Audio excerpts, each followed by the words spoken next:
Sir ఇప్పుడు కంగనా రనౌత్ ఒక movie తీయడం జరిగింది, ఎమర్జెన్సీ అనే టైటిల్ పెట్టుకొని. సో దానికి సంజయ్ గుప్తా అనే అతను చాలా కమెంట్స్ చేస్తున్నారు. కాంట్రవర్సీ టాపిక్ అవుతుంది ఇప్పుడు ఇది. సో ఆ మూవీలో ఉన్నటువంటి మెసేజ్ ఏంటి, ఆయన ఎందుకు అన్ని కమెంట్స్ చేస్తున్నారు అంటే వీళ్ళిద్దరికి ఏమైనా పర్సనల్ ఇష్యూస్ ఉన్నాయా, లేకపోతే ఆ మూవీ స్టోరీ బాగాలేదా, మెసేజ్ లేదా, ఏంటి అనేది మీ మాటల్లో చెప్పండి. అసలు ఎమర్జెన్సీ అనేది ఈ తరం వాళ్ళకు తెలియదు, మా తరం వాళ్ళకు కూడా సరిగా తెలియదు. ఇందిరాగాంధీ ప్రధానమంత్రిగా ఉన్నప్పుడు ఎమర్జెన్సీ విధించింది. అప్పుడు ఆ టైంలో చాలా గొడవలు అయినాయి, అరాచకాలు అయినాయి, చాలా మందిని అరెస్ట్ చేశారు. బ్యాక్ స్టోరీస్ చాలా ఉన్నాయి అందులో. అయితే ఆ ఎమర్జెన్సీ అనే కథలో సరిగా తీయలేదు అని సంజయ్ గుప్తా అనే ఆయన విమర్శించారు.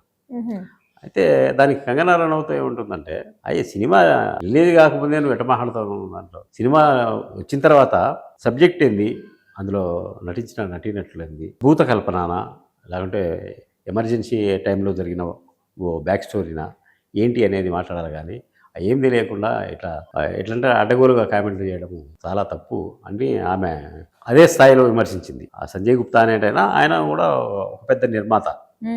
ఇప్పుడుండే మనం చాలాసార్లు మాట్లాడుకున్నట్లు ఇది కూడా ఒక యాంటీ పబ్లిసిటీ అవుతుంది. ఎమర్జెన్సీ అనే సినిమా తీసిందని ఎవరికి తెలుసు? ఈమె పొలిటీషియన్, ఈమె కూడా ఎంపీనే నాన్నతో. కాబట్టి ఒక పొలిటికల్ సినిమా తీసింది, అది జనాల్లోకి పోవడానికి కూడా ఇలాంటి కాంట్రవర్సీలు మామూలే.